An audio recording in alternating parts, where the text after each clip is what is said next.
tidak ada lagi orang yang keliru, tidak ada lagi orang yang tak faham, tidak ada lagi orang yang was-was bila sampai ke pusat pembuangan undi pada hari esok, insya-Allah. Saudara yang saya kasih sekalian, baru-baru ini kita kalah teruk, tuan-tuan. Kalah teruk seperti mana yang diperkatakan oleh Encik Samit. Selain daripada fitnah yang dilemparkan ke atas Barisan Nasional, selain daripada duit yang ditaburkan oleh Perikatan Nasional termasuklah PAS, saudara, ada satu lagi sebab kenapa kita telah kehilangan sokongan khususnya orang Melayu dengan begitu drastis. Orang muda khususnya, tuan-tuan, kita dah pesan ke ibu bapa untuk pastikan anak-anak mereka ni dijaga dengan sehabis baik. Apa yang diperkatakan oleh Cik Samin tu sebenarnya memang saya dah dengar banyak kali. Malah ada nenek-nenek yang beritahu dengan saya bila mereka bertanya dengan cucu mereka, siapa yang kamu akan undi? Sebab cucu-cucu ni, tuan-tuan, semua baru habis sekolah, tiba-tiba umur dah 18 tahun dah boleh mengundi, tak pernah campur urusan politik, dan sepanjang tempoh lebih kurang 18 bulan di bawah pemerintahan Muhyiddin Yassin, kemudian dicampur dengan pemerintahan Datuk Seri Ismail Sabri. Mereka tengok, tuan-tuan, UMNO duduk sekali dengan PAS, UMNO duduk sekali dengan Bersatu. Mereka ingat ini semua ialah kerajaan Perikatan Nasional. Betul tak betul, tuan-tuan? Sehingga kan ada di antara mereka, tuan-tuan, bila kita tanya nak undi siapa, dia kata kita akan undi Perikatan Nasional ni.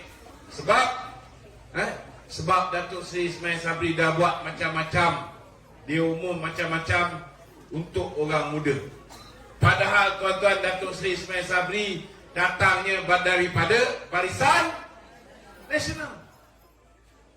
Jadi hari esok, tuan-tuan, kalau boleh malam ni balik rumah, kita kena pastikan kita sekolahkan anak kita ni betul-betul. Kita tanya balik rumah ni, saudara, kita pastikan tak kira lah malam ni di Tioman ataupun malam ni orang-orang yang mungkin menonton live kita ini akan mengundi di Padang Serai pada hari esok.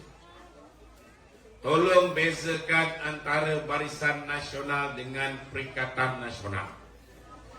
Tolong bezakan, tuan-tuan, antara parti yang dipimpin oleh Muhyiddin Yassin dengan parti yang dipimpin oleh Datuk Seri Ahmad Zahid Hamidi.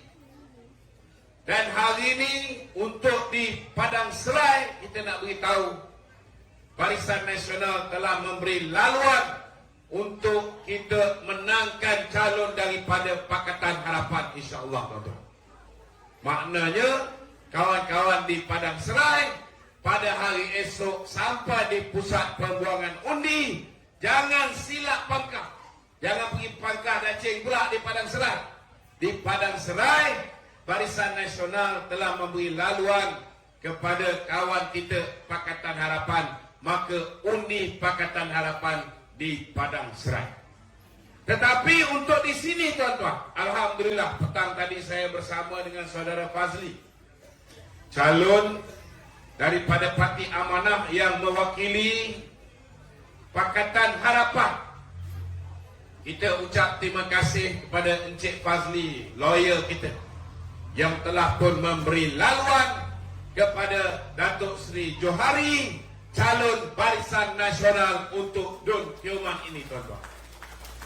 Jadi kita rayu kepada kawan-kawan Pakatan Harapan, kita rayu kepada mereka pada hari esok, tolonglah turun membuat undi bersama-sama dengan rakan-rakan penyokong Barisan Nasional dan pangkah calon Barisan Nasional yang menggunakan lambang dacing. Boleh? Jangan keliru lagi, tuan-tuan. Jangan keliru. Saudara, ramai orang yang masih tak faham kenapa tiba-tiba ni kita selama hari ini bermusuhan dengan Pakatan Harapan. Tiba-tiba hari ini kita suruh orang undi Pakatan Harapan. Dan Pakatan Harapan pun ada juga yang pening. Selama hari ini kita kata BN macam-macam. Tiba-tiba hari ini kita disuruh untuk mengundi Barisan Nasional. Ni cerita dia. Malam ni saya nak cerita. Tuan-tuan, sebelum pilihan raya umum yang ke-15, masing-masing buat kerja nak jadi pemerintah, nak jadi orang yang menguasai dan mentadbir Malaysia secara bersendirian. Betul tak betul? BN kita buat kerja, tuan-tuan. Sebelum ni kita kerjasama dengan Bersatu. Kita kerjasama dengan PAS. Tapi malangnya, tuan-tuan, walaupun kita dah ampunkan Muhyiddin di atas pengkhianatan dia, kita dah cukup rapat dengan kawan-kawan kita PAS. Tiba-tiba bila mereka memerintah, tuan-tuan, dah lah kursi dia sikit daripada kita. Kita angkat dia, kita bagi dia jadi Perdana Menteri, tuan-tuan. Kalau nak ikutkan, saudara, mereka ada 32 kursi. Daripada 32 kursi yang dia ada tu, tuan-tuan, 5 saja yang betul-betul menang atas tiket Bersatu. Itu pun pinjam lambang PKR. Yang lain ni mana dia dapat? 16 orang dia curi daripada Barisan Nasional. Kemudian 9 orang dia curi daripada PKR. Kemudian ada 4 orang, tuan-tuan, yang keluar lompat jadi bebas, termasuk yang rogol amahnya, yang ada kes rasuahnya, yang takut diambil tindakan oleh Muhyiddin, lompat jadi bebas, sokong Muhyiddin jadi Perdana Menteri. Dia ada 32 orang, kita ada 42 orang. Kita maafkan dia, kita bagi pula dia jadi Perdana Menteri. Last kali, tuan-tuan, dia khianat kita. Janji nak bagi kita timbalan Perdana Menteri, tak bagi. Sehinggalah bila dia dah nak jatuh, baru dia bagi Datuk Seri Ismail Sabri jadi Perdana Menteri. Jadi timbalan Perdana Menteri. Lepas tu baru jadi Perdana Menteri. Kemudian, dia janji nak bagi pengagihan kursi-kursi dengan adil. Tuan-tuan, dia bagi kita menteri-menteri cap ayam. Saya ambil contohnya, tuan-tuan. Orang paling penting dalam PAS ni orang PAS dengar malam ni, saya tahu. Dalam PAS ni, tuan-tuan, Presiden PAS tak jadi menteri. Jawatan paling besar dalam PAS yang jadi menteri ialah Tuan Ibrahim Tuan Man. Apa jenis kementerian dia bagi kat Tuan Ibrahim Tuan Man, tuan-tuan? Zaman PH dulu, ada seorang wanita muda, nama dia Teo Nichi. Ni Yobi, kalau tak silap saya. Dia jadi menteri hal ehwal alam sekitar, tenaga, sains dan teknologi. Tuan-tuan tahu, satu menteri ni dia pecah jadi 3. Menteri alam sekitar dia bagi Tuan Ibrahim Tuan Man. Tuan-tuan, Menteri sains dan teknologi dia bagi pada Khairi Jamaluddin BN.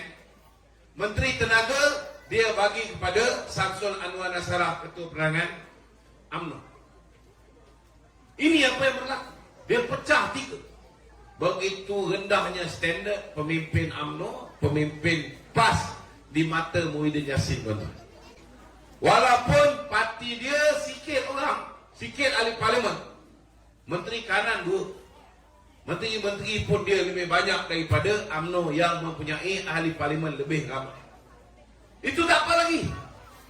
Kemudian, tuan-tuan, duit UMNO dibekukan. Mahkamah putuskan supaya dilepaskan. Mereka merayu 3 kali, tuan-tuan, pergi mahkamah. Sehingga akhirnya mahkamah putuskan bagi pulang balik duit UMNO. Jangan dibekukan lagi. Barulah kita dapat, tuan-tuan. Kita masuk pilihan raya di Sabah secara bersama. Sekerak jalan, tuan-tuan, dah agih kursi. Tiba-tiba, tuan-tuan, dia boleh ambil parti lain, masuk parti dia. Last kali dia bertanding lebih banyak kursi daripada kita. Kemudian calon-calon kita ni, dia letak pula, dia taja orang 200,000, dia bagi kepada calon bebas, lawan dengan calon Parti Barisan Nasional. Itu pun, tuan-tuan, BN menang lebih banyak daripada Bersatu, tetapi akhirnya yang Bersatu diangkat menjadi Ketua Menteri, tuan-tuan.